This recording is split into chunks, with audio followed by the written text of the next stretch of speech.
Hello friends, welcome back to Yuvan English learning.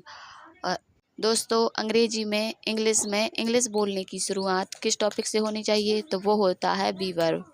B verb यानी कि एक ऐसा पैटर्न जहां हम किसी नाउन के बारे में बताते हैं।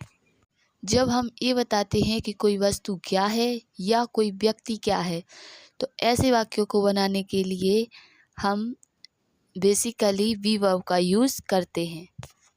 जब हम अंग्रेजी लिखते हैं या बोलते हैं, उसके लिए हमें हमेशा एक कंप्लीट सेंटेंस बनाने के लिए 3 चीज़ों की ज़रूरत होती है, और वो होता है सब्जेक्ट, वर्ब और ऑब्जेक्ट। अगर हमें बेसिक सेंटेंसेस को डे टू डे लाइफ में बोलना है, तो हमें बी वर्ब को डिटेल में पढ़ना पड़ेगा और इस टॉपिक की हमें प्रैक्टिस करनी पड़ेगी। तो जहाँ पर हम बेसिकली ये बताते हैं कोई व्यक्ति या कोई वस्तु कहाँ पर है, सिचुएशन में है, कहाँ है, कैसी है, तो वहाँ हम बी वर्ब का यूज करते हैं। किसी भी एक कॉमन सेंटेंस को बनाने के लिए हमें 3 चीज़ें चाहिए, और वो होती हैं सब्जेक्ट, वर्ब और ऑब्जेक्ट। समझ में आ गई? एक हमें चाहिए सब्जेक्ट, एक चाहिए वर्ब और एक चाहिए ऑब्जेक्ट। अब यहाँ बहुत सिंपल सी बात है दोस्तों, अगर मैं कोई भी वाक्य बोलूँगी तो हमें ये 3 चीज़ें तो चाहिए ही चाहिए। अगर यहाँ ये 3 चीज़ें नहीं होंगी तो हम एक कंप्लीट सेंटेंस नहीं बोल सकते। जैसे मैंने कहा वह डॉक्टर है। अब मुझे अगर इस बेसिक सी सेंटेंस को बोलना है कि वह डॉक्टर है, तो मेरे पास 3 चीज़ें हैं। He is a doctor, by हमारा सब्जेक्ट है तो बोलेंगे ही, और इज़ है हमारी वर्ब, और डॉक्टर अ डॉक्टर। क्लियर है? समझ में आ गया कि वह डॉक्टर है, ही इज़ अ डॉक्टर। तो चलिए आज की क्लास शुरू करते हैं। What is be verb? Be verb होती क्या है? जब हम किसी व्यक्ति, वस्तु या स्थान की स्थिति क्या है, कहाँ है, कैसा है के बारे में बताना हो, तो हम वहाँ is, am, are, was, were, will be इन वर्ब का प्रयोग करते हैं। हमें बी वर्ब को डिटेल्स में समझना चाहिए। वीडियो को शुरू करने से पहले अगर आप हमारे चैनल पर नए हैं तो हमारे चैनल को सब्सक्राइब करें, बेल नोटिफिकेशन को ऑन कर लें ताकि आने वाली वीडियो की नोटिफिकेशन सबसे पहले आपको मिलती रहे। तो आज हम पढ़ने वाले हैं बी वर्ब। तो यहाँ से हम बनाएंगे प्रॉपर नोट्स।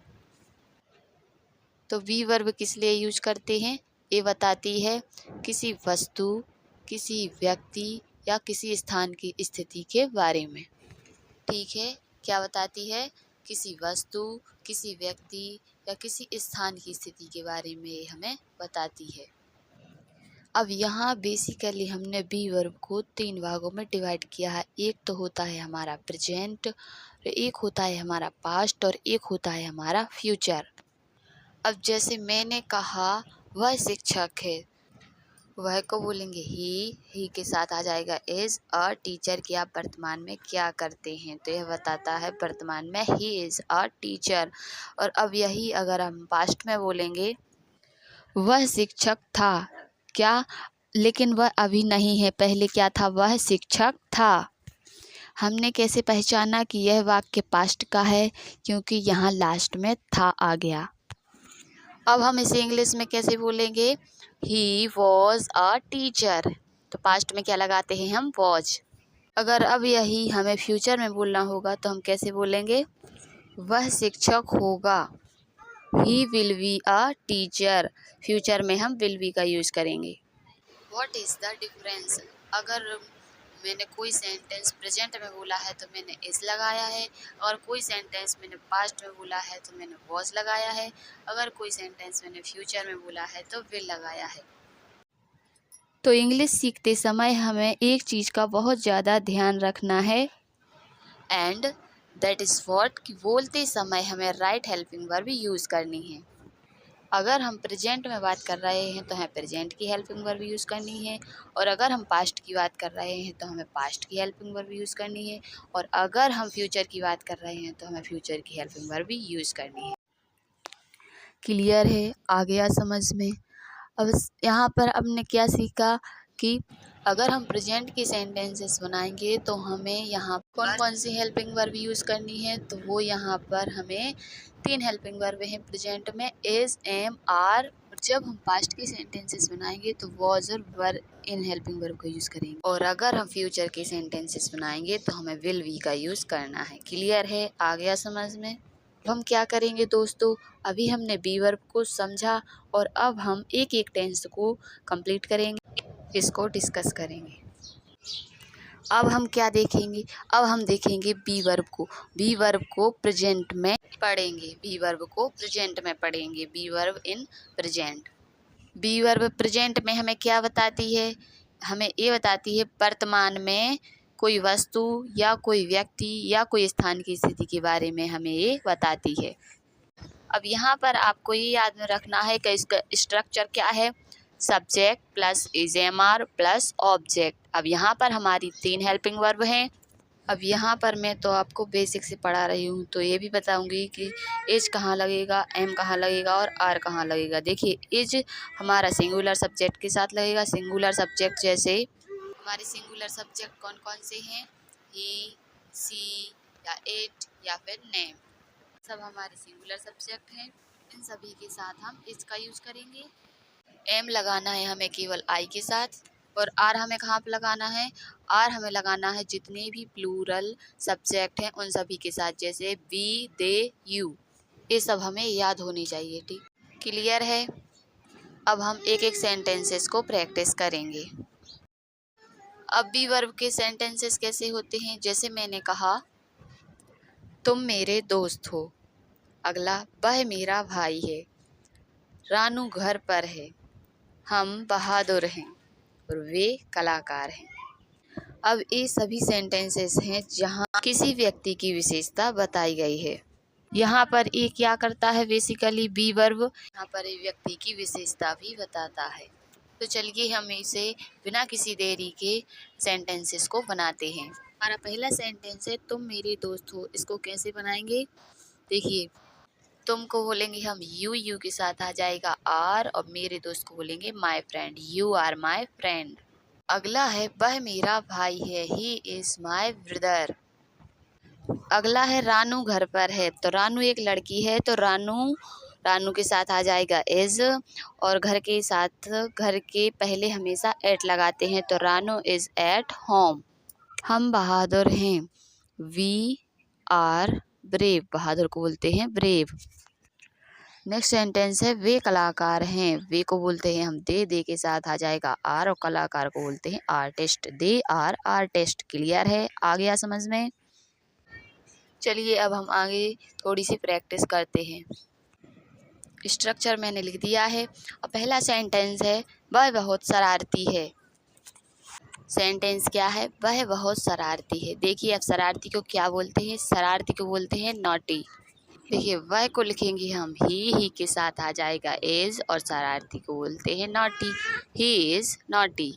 अगला सेंटेंस है वह हॉकी का खिलाड़ी है, he is a hockey player.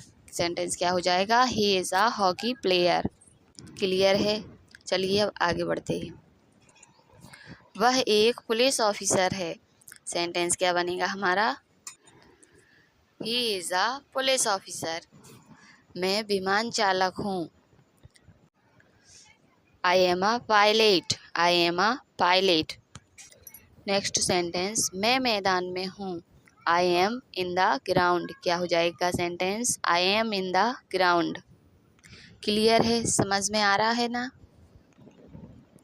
अगला है वह एक शिक्षक है, he is a teacher, he is a teacher. वे छात्र हैं, दे आर स्टूडेंट्स। बहुत आसान है, चलिए हम थोड़ा और प्रैक्टिस करते हैं। वह एक डॉक्टर है, he is a doctor, he is a doctor. बाहर ठंड है। सेंटेंस क्या बनेगा, there is a cold outside. बाहर को बोलते हैं आउटसाइड। हम दोस्त हैं, we are friends, we are friends. अब हम बात करते हैं नेगेटिव सेंटेंस की। How to make negative sentence in English. कि आप क्या नहीं हैं।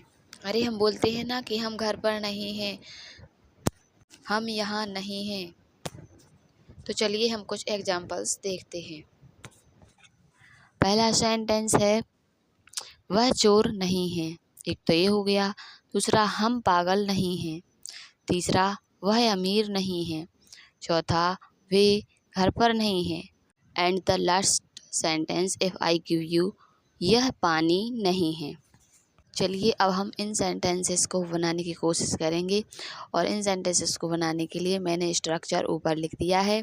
हमारा पहला सेंटेंस है वह चोर नहीं है, तो हम कैसे इंग्लिश में ट्रांसलेट करेंगे?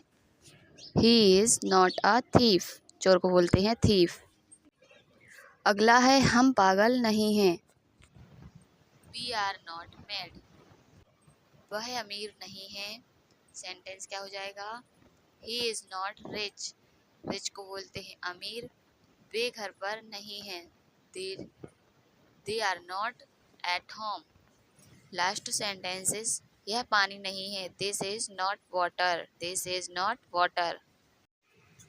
अगला सेंटेंस है मैं भूखा नहीं हूँ, आई एम नॉट हंग्री, भूखा को बोलते हैं हम हंग्री।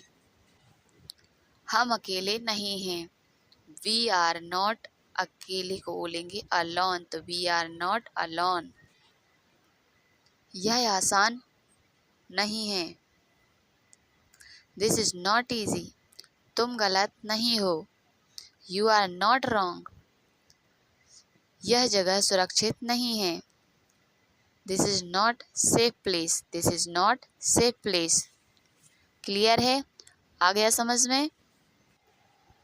वह खुश नहीं है, ही इज नॉट हैप्पी। यह किताब मेरी नहीं है, this is not my book. मैं व्यस्त नहीं हूँ, आई एम नॉट बिजी, व्यस्त को बोलते हैं बिजी। वह समय पर नहीं है, बोलेंगे he is not on time, समय पर ऑन टाइम। यह खेल मज़ेदार नहीं है, this is not interesting game, मज़ेदार को बोलेंगे इंटरेस्टिंग गेम।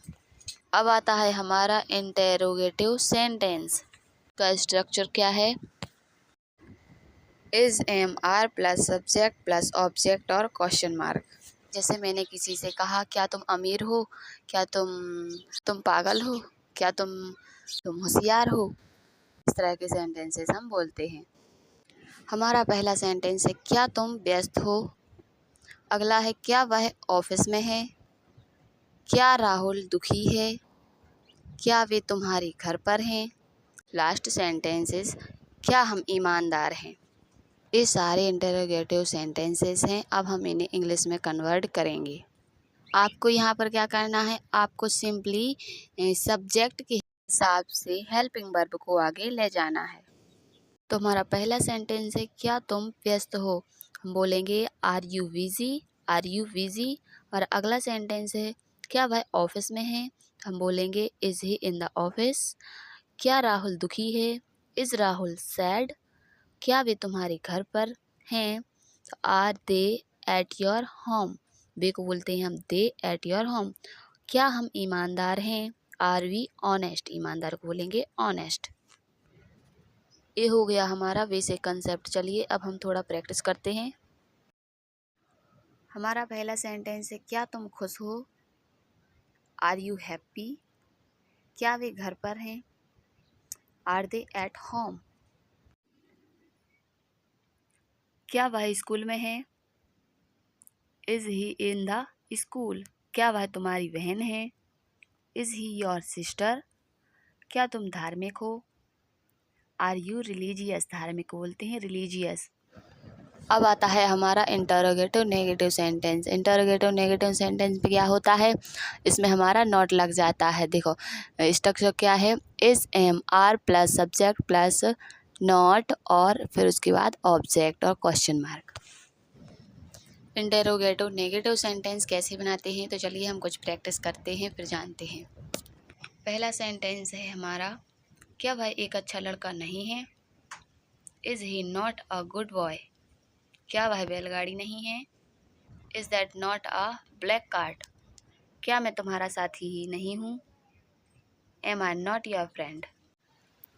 अगला है यह कार्यक्रम अच्छा नहीं है, is this not a good programme.